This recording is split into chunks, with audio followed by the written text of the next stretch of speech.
ادامه برنامه‌های رادیوی تاجیکستان.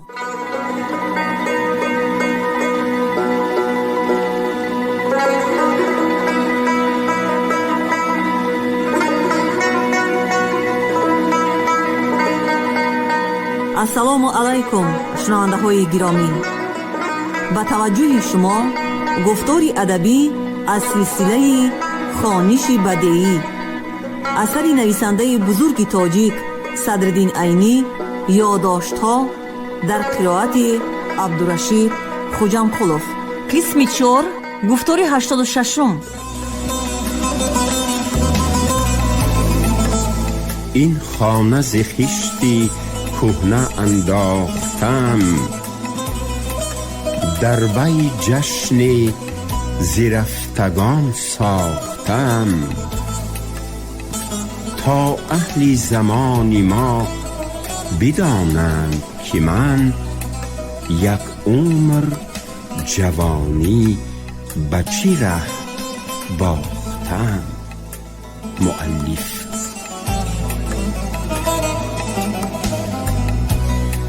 از بس که بر بالای سری آن آدم در تاقچه مهمانخانه یک دوتاری جیلدار راست به کنج دیوار تکیه کننده ماندگی بود، یکی از رفیقان: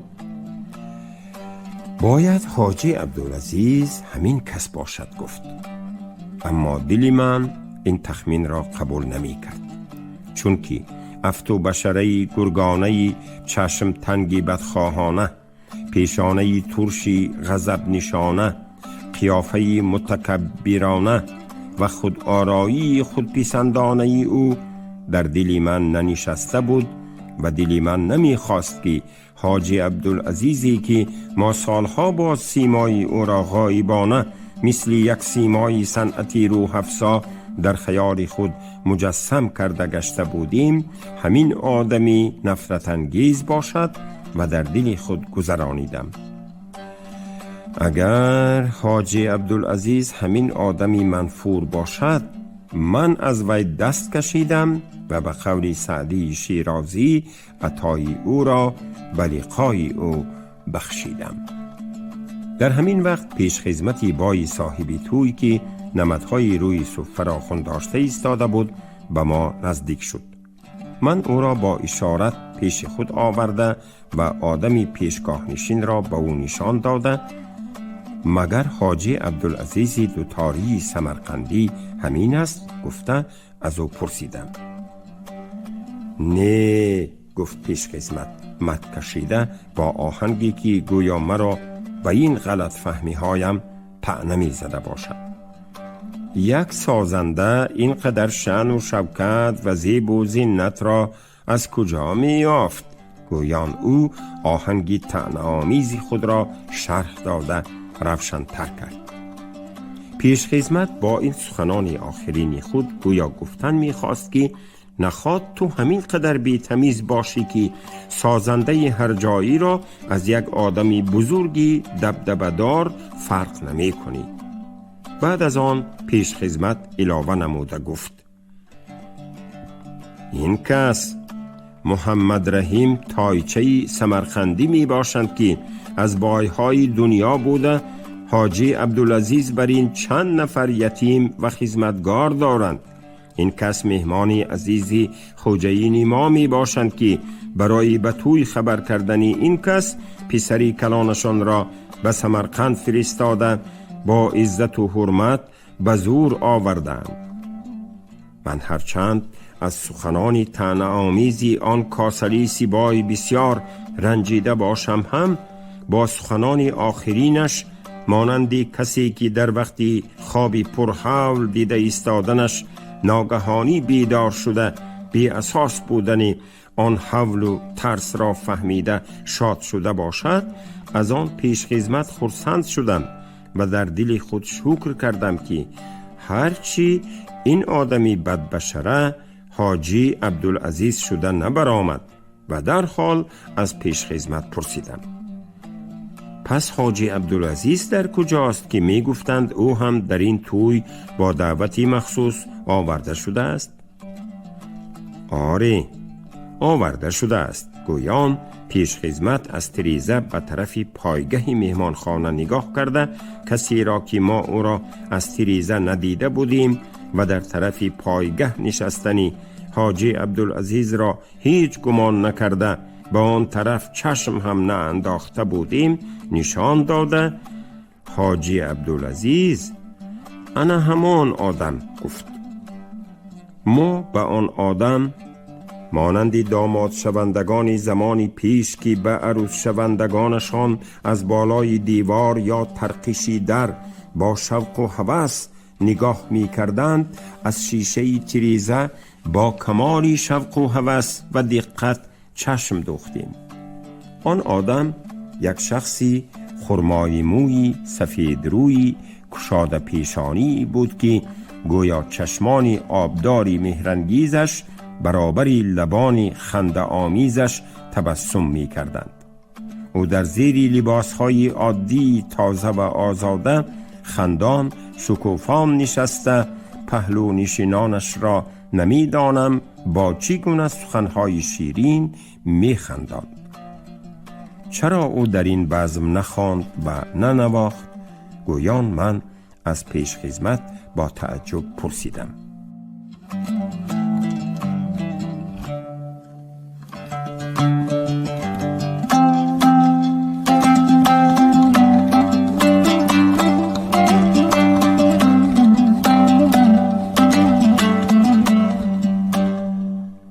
کاسلی سیبای پس از آن که به من یک نگاه استهزا آمیزی کرد، اکه خاری شما یک آدمی ساده می نمایید گفت. آخر خوجه این یک مبلغ کلان خرج کرده او را نه برای آن آوردند که به پای برهنگانی سر از کجا پای از کجای دایره خبر بزم کرده دیهند. برای آنها همین بزمی دایرگی دوری و غوری هم بس و برزیاد است. خوجه این ما این قدر خرج و تشویش را برای آن کشیده اند که به بایها و بای بچه های بخارا بزم خاصگی خانگی کرده دیهند. دیگر در خانه این بای امیدی شنیدنی آوازی دلنوازی حاجی عبدالعزیز در ما نمانده بود. دایره خبرها هم قریب برآمده تمام شده، حولی از آدمانی بیگانه خالی شده بود.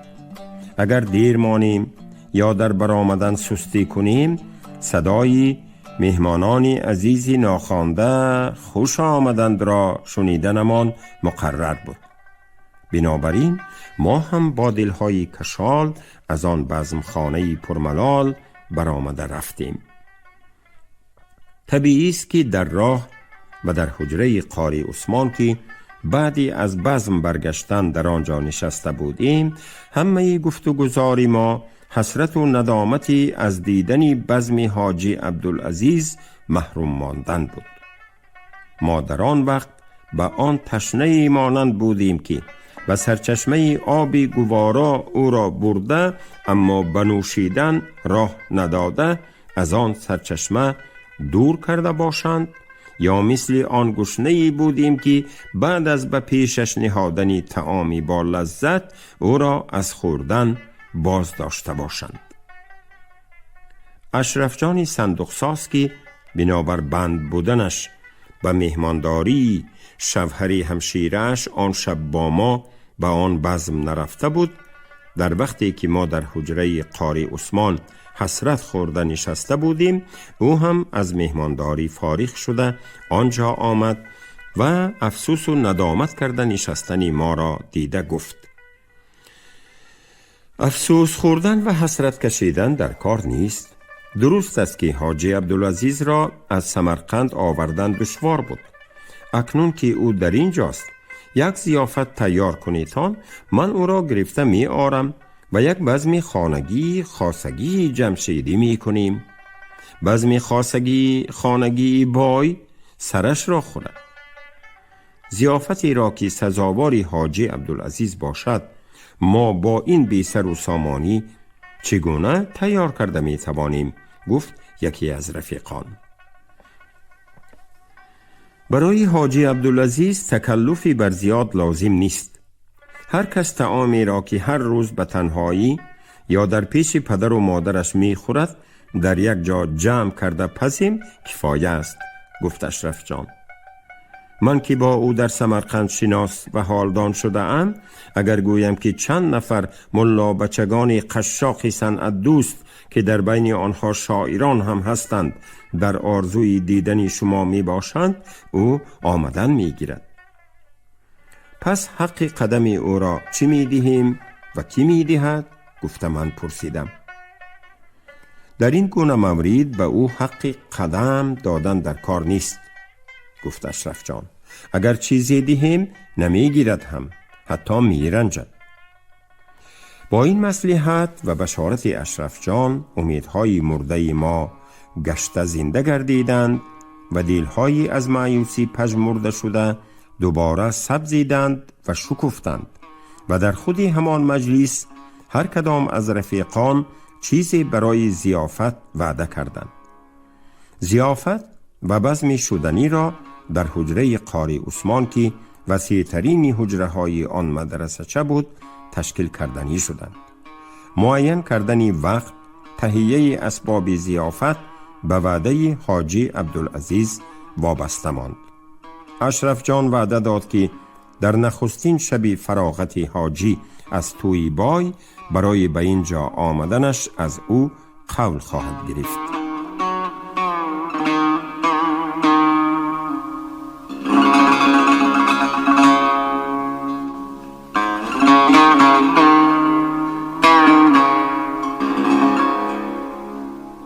نهایت آن روز فیروز رسید.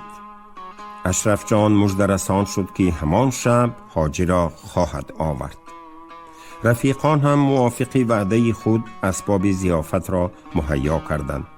تنها قاری شریفی کارگر که گوشت آوردن را وعده داده بود هنوز نآورده بود، اما او وعده خود را تکرار و تأکید کرده گفت که بعد از شام خواهد آورد. بای بچه غلام جان که قند وعده کرده بود نآورد و خودش هم نیامد. وقتی که یکی از رفیقان به خانه او رفته وعده‌اش را به یادش رسانده است، او گفته است من امشب به کاری ضروری بند می باشم، خود رفته نمی توانم. مادام که خود نمی روم گمان می کنم که چیزی دادنم لازم نیست. این خبر را شنیده رفیقان در غضب شدند، اما من گفتم شوریدن لازم نیست. بایها اگر همین طرز صرفکاری نمی کردند بای نمی شدند. در من قندی تیار هست که حاضر می آرم. تنها با صرفکاری هم آدم بای نمی شود، گفت قاری عثمان که از این کاری غلام جان بسیار خشمگین شده بود. صرفکاری و دزدی نمی کردند بای نمی شدند گوید، گفته سخنی مرا تصحیح کرد. من بیتی مشهوری به دل را که در عرفان می گوید کیسه هیچ کس ندید پوری، تا نکرد ارتکابی کیسه بوری، به یاد آورده تصحیح او را قبول کردم و در حال به حجره ام رفته قندی را که همان روز به من تحفه گویان نصرالدین مخدوم آورده بود گرفته بردم. از سری شام به تیار کردن آش پلو در آمدیم. ما باید تا آمدن مهمانان گوشت و پیاز را بریان کرده، سبزی را انداخته و برنج را در آبی جوش تر کرده می ماندیم و بعد از آمدن مهمانان برنج را انداخته دم می کردیم. بنابراین من به سبزی را نرگسی کنی مشغول شدم و قاری عثمان روغن را داغ کردن گرفت. روغن داغ شد، اما هنوز از گوشت درک نبود و بیمی آن بود که روغن درگیرد. بنابراین قاری عثمان آتش را از زیر دیگ کشیده ماند. ما باز فرصت منتظر شدیم. هنوز از گوشت درک نبود. بعد از آن خواستیم که به خانه سیخ کباب پس رفته از وی نسیه گوشت گیریم و فردا حسابی او را با گوشت یا با پول برابر کنیم. ما هنوز به مقصد گوشتیابی از حجره نبرآمده بودیم که آوازی پای کسی شنیده شد و آینده بی آنکه با عادت مدرسه تق تیق کند جان سرک در را کشاده سراسیمه‌وار به حجره در آمد. این قاری شریفی کارگر بود که به ما گوشت وعده کرده بود، اما در دستش گوشت نبود. گوشت چی شد؟ گویان قاری عثمان از وی پرسید با آهنگی ناخشنودانه. بلا به پسی گوشت، قریب به دست افتاده بودم، گفت قاری شریف. مگر به جای برای گوشت دزدی رفته بودی؟ گویان قاری عثمان تعجب کنان پرسید. نه، به هیچ جا برای گوشت دزدی نرفته بودم و نمی رفتم هم، گفت کارگر پسر. اما از خانه خودمان هم بی دزدی گوشت را به دست در آوردن ممکن نبود، زیرا پدر و مادرم گوسفندی را که دستی پروا کرده کشته گوشتش را تار کشیده بودند می‌خواهند آن گوشت را تا بهار به روزگار رسانند. در این صورت البته روی راست به من یک پرچه گوشت را نمی دادند که جایی برده با جوره هایم پخته خورم. مگر پدری تو هم مانند پدری غلام جان بای شدن می خواهد؟ گویان قاری عثمان سخنی او را بریده باز پرسید و دوام کرده گفت بعد چی شد؟ بنابراین من منتظر شدم تا که شب تاریک شود و از خانه به مقصدی به مدرسه رفتن برآمده اول به تهخانه در آمده گوشت را بردارم و گربه‌وار به در گریزم. وقتی که تاریک شد از خانه برآمده بی آنکه صدای در را برآرم به تهخانه در آمده گوشت را از تار گرفتم و در وقتی از تهخانه برآمده در پوشاندم مگر از سراسیمگی آوازش را برآوردم که مادرم شنیده کیست؟ کیست؟ گویان چراغ به دست از خانه در تاز بروی صفه برآمد. من هم خود را به او نشان نداده به رهروی بیرون گریختم. در همین وقت پدرم که از کوچه آمده ایستاده بوده است با من روبرو واخورد و آوازی مادرم را که هنوز کیست؟ کیست؟ گویان فریاد می کرد شنیده با هیجان از من چی گپ؟ گفته پرسید. هنوز من به او جواب نداده بودم که مادرم آوازی پدرم را شنیده چراغ به دست به رهروی بیرون برآمده به پدرم گفت دری تهخانه ترقی کرده رفت، مبادا ناخلفی به آنجا در آمده پنهان شده باشد. مادرم مرا در آنجا دیده از من پرسید تو هنوز اینجا بودی؟ اینجا بودم. گویان خلاجا را نشان دادم. برای همین همیشه از سری شام دروازه را بندی تان می گویم. گویان پدرم از دست مادرم چراغ را گرفته پیش در آمد و ما از دنباری او همگی به دری تهخانه رفتیم. در حقیقت من دری تهخانه را چنان سخت پوشانده بودم که با ضرب خود دوباره نیم کاف شده مانده بوده است. ما به آنجا در آمدیم. در روی خاک یک پرچه گوشت می ایستاد، اما در آنجا کسی نبود. مادرم گفت معلوم می شود که من زنجیر کردن دری تهخانه را فراموش کرده بودم که گربه در آمده از تار 2 پرچه گوشت را فراورده یک پرچه اش را گرفته گریخته بوده است. با همین پدر و مادرم خاطر جمع شدند و من هم خاطر جمع شده از حوری برآمده آمدم. آخر بی گوشت آمدم گویی چی؟ گفت قاری عثمان خشمگینانه. نه، آوردم. گویان رفیق گوشت دزدی ما کیسه جامه تهپوشی و کیسه بغلش را خالی کرد که از آنها 2 ایلیک سیرگوشت با یک پرچه گوشتی لحمی ران برآمد. بعد از آش را آب و روغن کرده ماندنمان قاری کمال و قاری نجم آمدند. آنها هرچند از آمد و رفت کنندگانی اختیاری اینجا باشند هم امشب به شرف حاجی عبدالعزیز مخصوصاً دعوت شده بودند. بعد از ساعتی اشرف جان حاجی عبدالعزیز را با 2 تارش گرفته آورد. آن شب تا دمیدنی صبح حقیقتاً بزم جمشیدی شد، اما بزم جمشیدی کم بخلانه بود، چون که از خوردنی ها تنها آشی پلو با نان جوباری دسترخوان ما را زینت می داد. از نوشیدنی ها فقط چای کبود و چای فامیلی را با قند مهیا کرده توانسته بودیم و از روشنایی دهنده تنها لمپه هفتم می افروخت. هرچند قاری کمال و قاری نجم در وقت دمگیری های حاجی بعضن غزلخوانی کنند، هم اساساً او با نواختن دوتار و با سرودنی غزلهای آبدار رشکاوری بلبلانی گلزار بود. حاجی آن شب تماماً از شعرهای کلاسیکانی تاجیک خواند.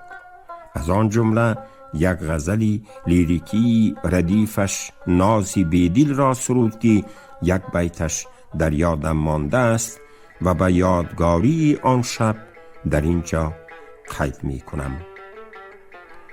چشمی مستش عین ناز، ابروی مشکین نازی محض، این چی طوفان است یا رب ناز بر بالای ناز. این چنین از لیریکه های کمالی خوجندی چند غزل خواند که از یک غزلی ردیفش نتوان کرد 3 بیت در خاطرم نقش بسته مانده بود که آنها را نیز برای یادآوری آن مجلس در اینجا نوشتن مناسب دیده شد.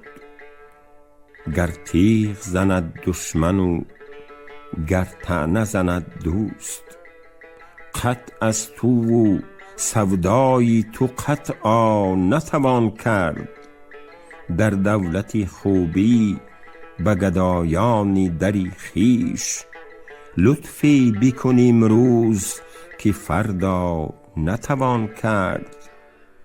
دردی زی تو در جانی کمال است که آن را الا به وصالی تو مداوا نتوان کرد. این بود اولین ملاقات و شناساییم با حاجی عبدالعزیز.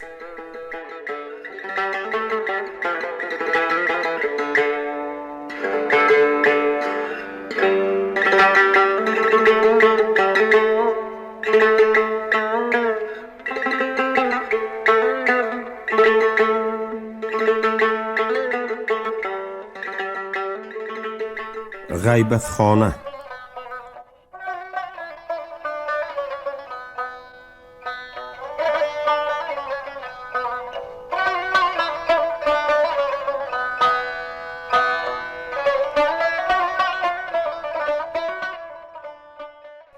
کلانان گذری لب حوض ارباب مدرسه‌چه آنجا را غیبت خانه می نامیدند. بنابراین فرزندان خود را با آمد و رفت کردن به آنجا راه نمی دادند. از بای بچگانی آن گذر به آنجا گاه غلام جان می آمد که وی هم از پدری سختگیر و عمکی سخت دیندارش اینجا آمدنش را پنهان می کرد. فرزندان دیگری کلان شوندگان آن گذر که پدرهاشان آنها را از رفت و آی این غیبت خانه منع کرده بودند، در شبهای دراز زمستان از دلتنگی در سماوارخانه گذر غن می شدند. سماوارخانه گذر چایخانه نبود و قابل نشستن هم نبود، بلکه یک خانه سیاه دودآلود افلاس بود که وظیفه صاحب آن تنها آب جوش فروشی بود، نه چای تیار. این سماوارخانه از رهروی تنگ و تاریک حولی صاحبش یک دری درآمد داشت که دری درآمد آن رهرو هم به یک پسکوچه تنگ تاریک بالایش پوشیده گشاده می شد. غیر از این سماوارخانه از طرف لبی رود که وی هم یک پیاده‌گرد کمره و آی بود، یک دریچه پتکی تنگ داشت که آبی جوش خرندگان چاینک‌هاشان را از همان دریچه داده آبی جوش گرفته می بردند. به همین طریقه این سماوارخانه برای کردن هر گونه کارهای مخفی قابل بود و صاحب سماوارخانه کوکناری بوده. اولین کاری او جوانان را کوکنار نوشی عادت کناندن بود. کاری دیگرش این بود که در دکانش خونشدگان را به قماربازی و قرطبازی تشویق کرده در وقت بازی آنها خود چوتل می گرفت. خلاصه کلانان و دینداران گذر فرزندانشان را از رفت و آمد به این غیبتخانه منع کرده، بیشعورانه با دست خود نور دیده هاشان را به لایدان قماربازی، قرطبازی و کوکنار نوشی تیله می دادند. غیبتخانه نام نهاده شدن مدرسه‌چه لب حفظ ارباب یک درجه درست هم بود، زیرا باشندگان و آیندگان آنجا در قطار مشغولیت هایی که در بالا قید کرده شد، بیت برک بازی، بازی، سرود و موسیقی و مانند اینها یک قسم مهمی وقتهاشان را به غیبت صرف می نمودند.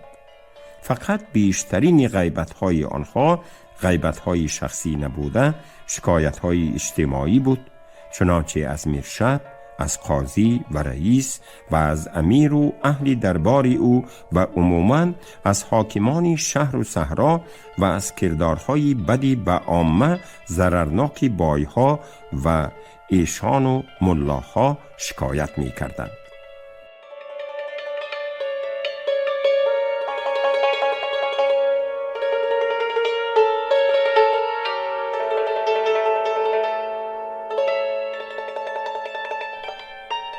در آن وقتها در شهر بخارا عبدالرحیم بیک نام میرشب بود که به قول آدمان سال خورده شهر بخارا از او بدتر میرشب را ندیده بود، بلکه او بدترین میرشب ها بود.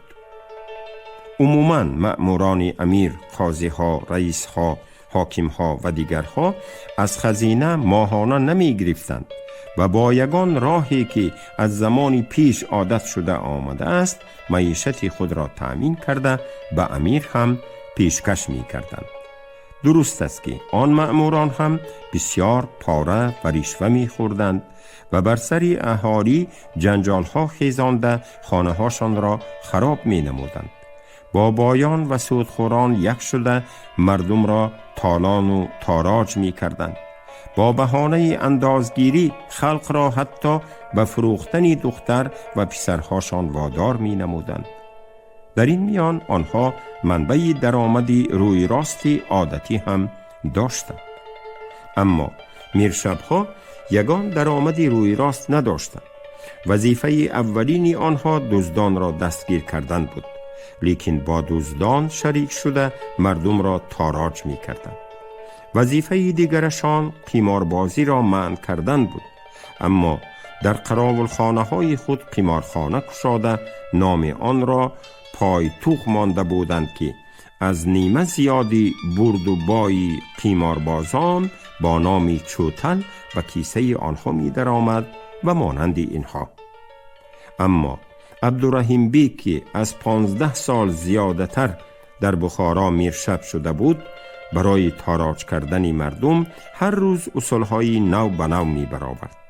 مثلا او شبانه آدمان خود را فرموده و دروازه آدمان با ناموس مرداری می مالید و فردای آن شب صاحب حولی را برده به حبس می کشید و می گفت اگر تو یا زنت یا دخترت آدمان پاک می بودیدان هیچگاه به دروازه تو مرداری نمی مالیدند، پس تو را به جناب عالی عرض کرده به زندان فرستادن لازم است.